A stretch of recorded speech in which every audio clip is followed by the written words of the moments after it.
10 years had passed since my mother-in-law became confined to a wheelchair. Regular hospital checkups and physical therapy were routine for her.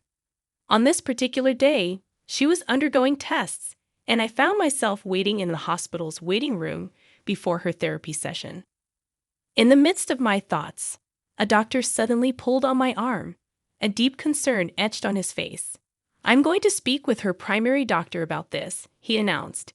Gently releasing my arm, I observed that the doctor in front of me was a man, whereas my mother-in-law's primary doctor was a woman.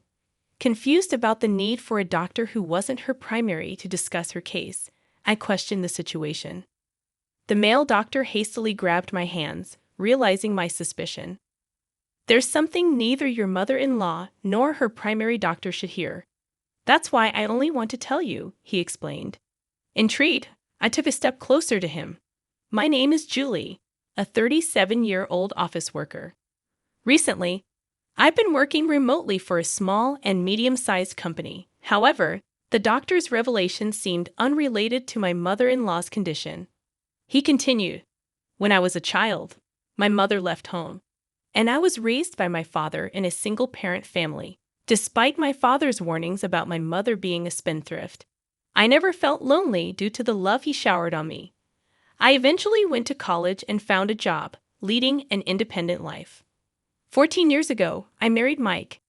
His mother warmly welcomed me into their family, treating me like her own daughter. However, tragedy struck when my mother-in-law was involved in a car accident, leaving her wheelchair-bound.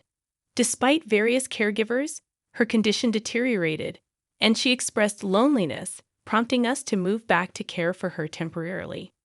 As my husband and I visited her, she seemed relieved and began to smile.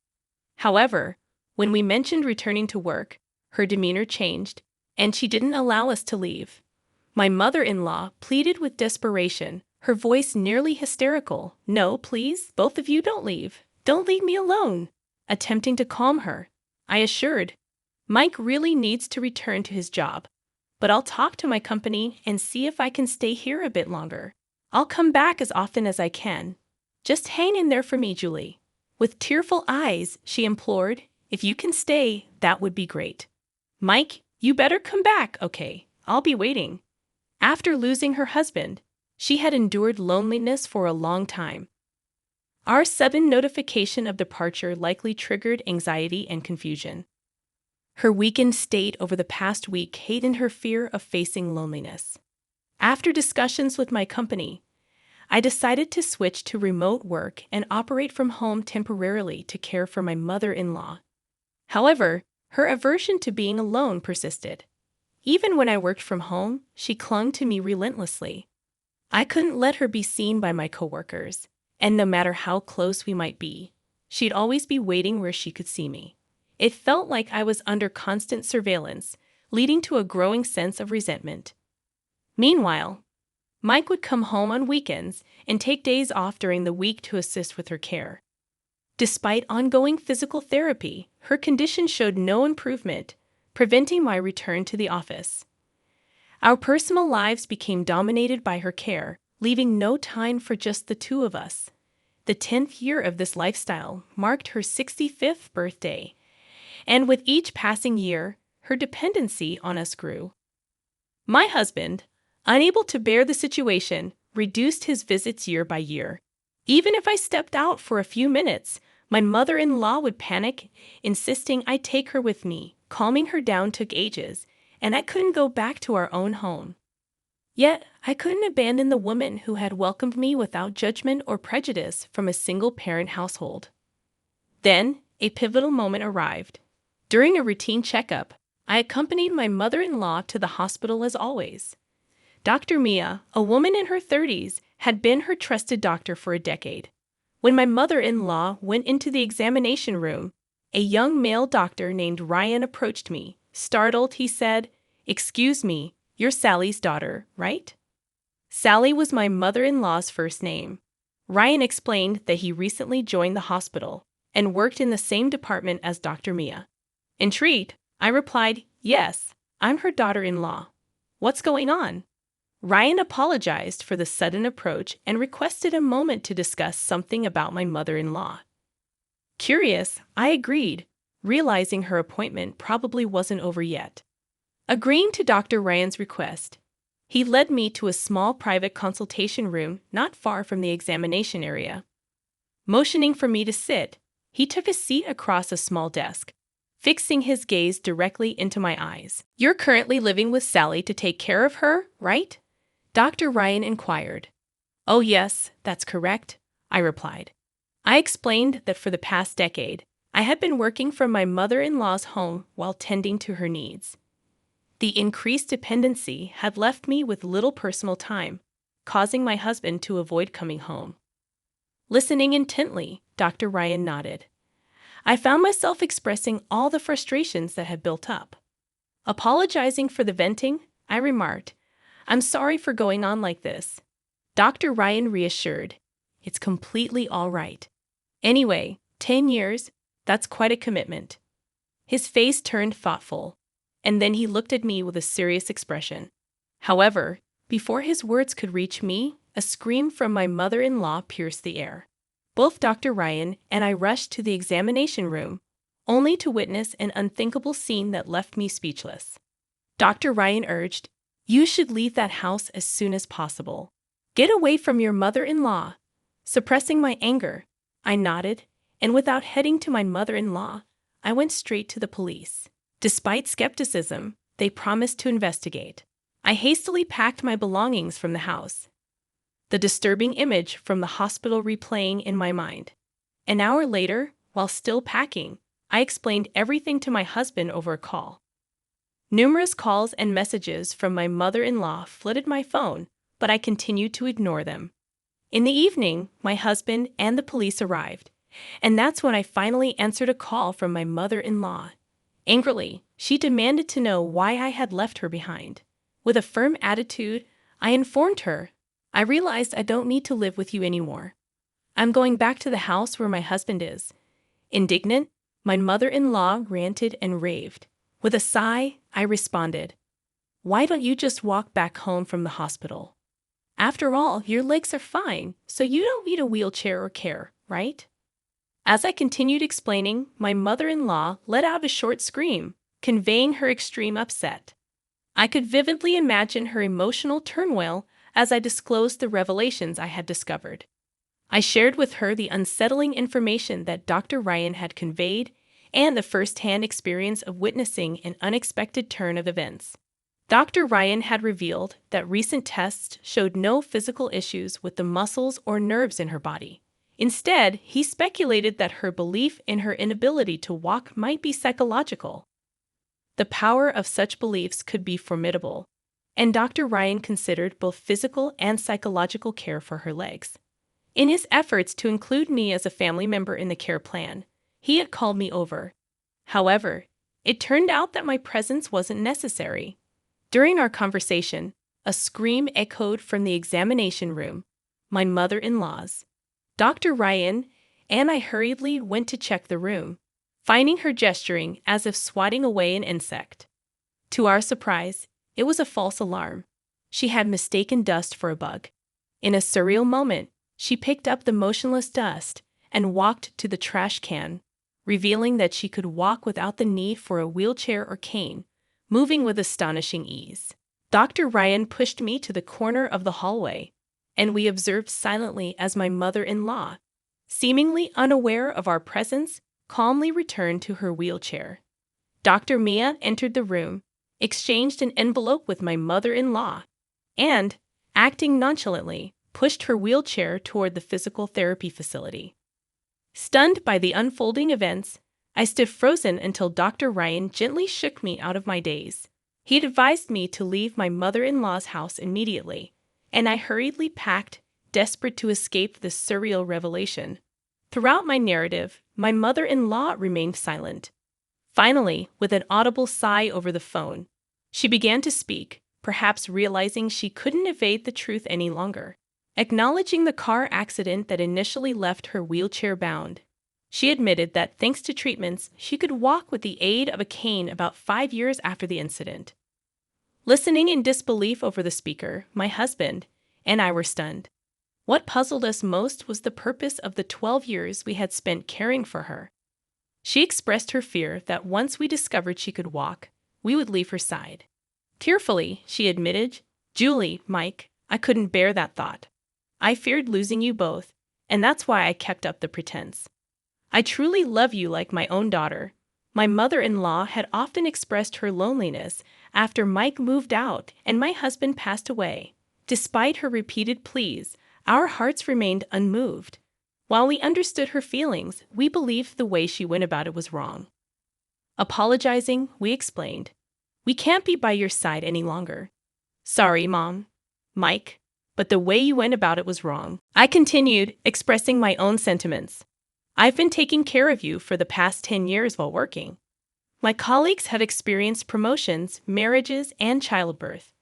Because of your care, I couldn't have a child of my own. I had almost given up on having kids, but now I feel like the past 10 years are in vain. Why did you deceive us to the point of having us care for you? We would have visited you during our time off. Why did it have to be this way?" Though I didn't mean to blame her, tears welled up as the words poured out. With my husband supporting me, I conveyed that I no longer intended to care for her. We decided to leave her house that day and cut off all contact. Despite her protests and hysteria, we hung up, contacting the police, who assured us they would begin an investigation. 2 months later, while at a hospital with my husband, Dr. Mia, my mother-in-law's supposed doctor, rushed over to us. We remembered her with fuller cheeks, but now she looked gaunt and fatigued. Curious about her presence, we reluctantly listened as she approached with a desperate look. Dr. Mia revealed that she knew all along that my mother-in-law's leg was healed. She had accepted money to provide a false disability diagnosis. The money was in the envelope she received from my mother-in-law that day. Due to a recent complaint by Dr. Ryan, the hospital discovered her forgery and fired her immediately. Furthermore, she faced potential arrest for fabricating medical records, and her medical license was likely to be revoked. Incredibly, Dr. Mia insisted that the money wasn't an appreciation gift from my mother-in-law, but hush money from my husband and me. She alleged that we plotted to scam disability pension by making my mother-in-law disabled. However, there was no evidence to support these claims. It was shocking to realize that Dr. Mia, facing legal trouble, had shifted the blame onto us.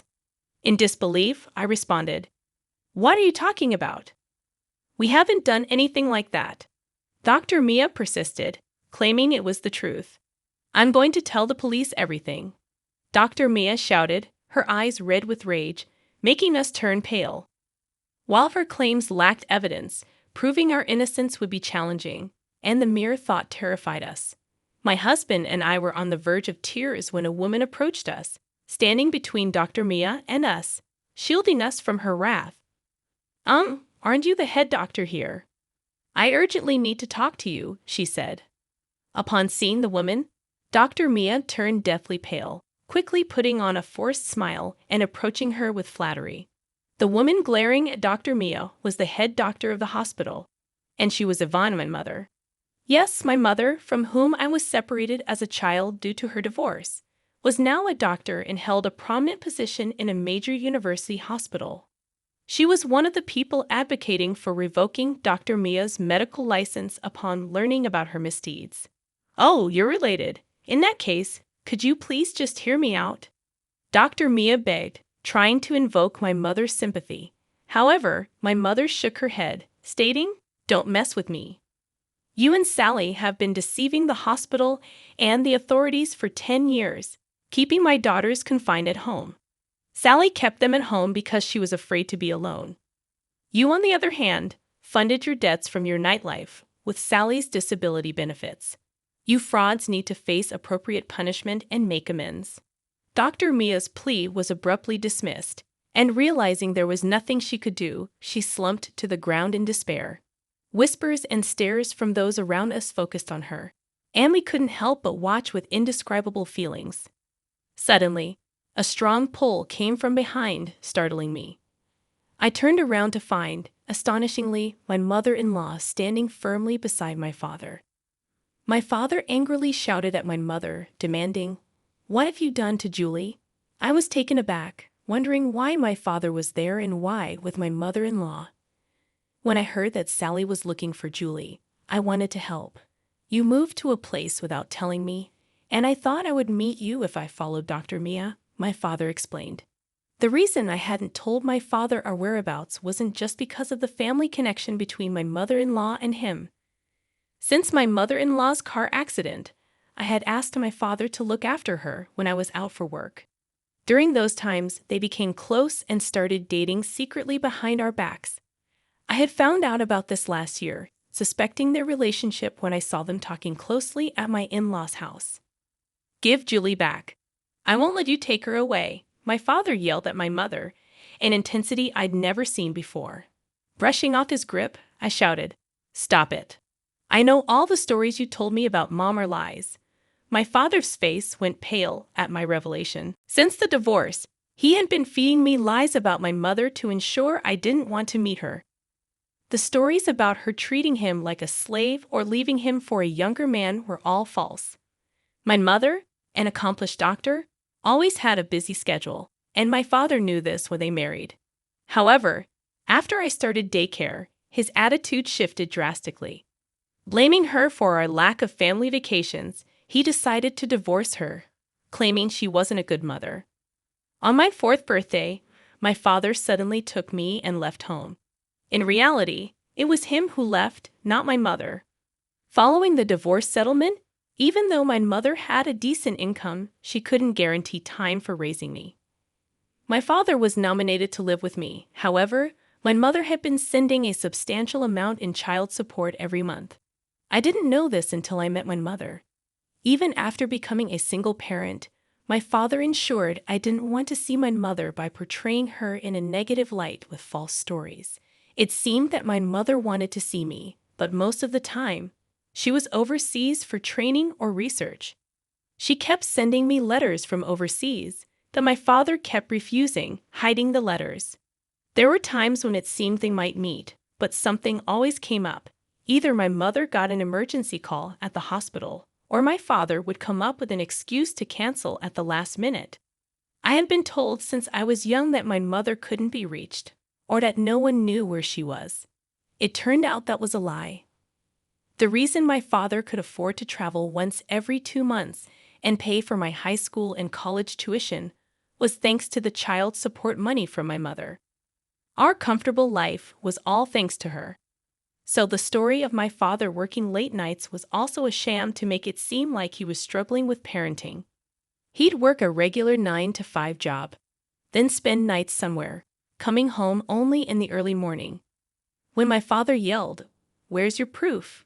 my mother calmly showed him a mobile bank app, saying, "This is how much I've transferred to you over the years for Julie, and your company unusually has strict policies against second jobs, so it was impossible. I can confirm with them if you'd like." My father crumbled, and my mother-in-law tried to comfort him. Seeing my father like this made me realize that I had been lied to my entire life. While the truth was shocking, I felt more anger than anything else. I said coldly, "Thanks for everything, Dad, but it's time to say goodbye." Saying that, my father clung to me, and my mother-in-law said, "Julie, your dad did everything he thought was best for you." No, he did it for himself. He lied about struggling as a single parent, using the money from my mom. And you lied to my husband and me, trying to bind us to your home. Both of you are a perfect match for your lies. Please stay away from us. With no excuses left, my father and my mother-in-law were speechless. Ignoring their stunned faces, we left the hospital with my mother. Later, Dr. Mia was arrested and lost her medical license. She had forged medical documents multiple times and was sentenced to imprisonment. Additionally, the hospital she worked for is suing her for defamation.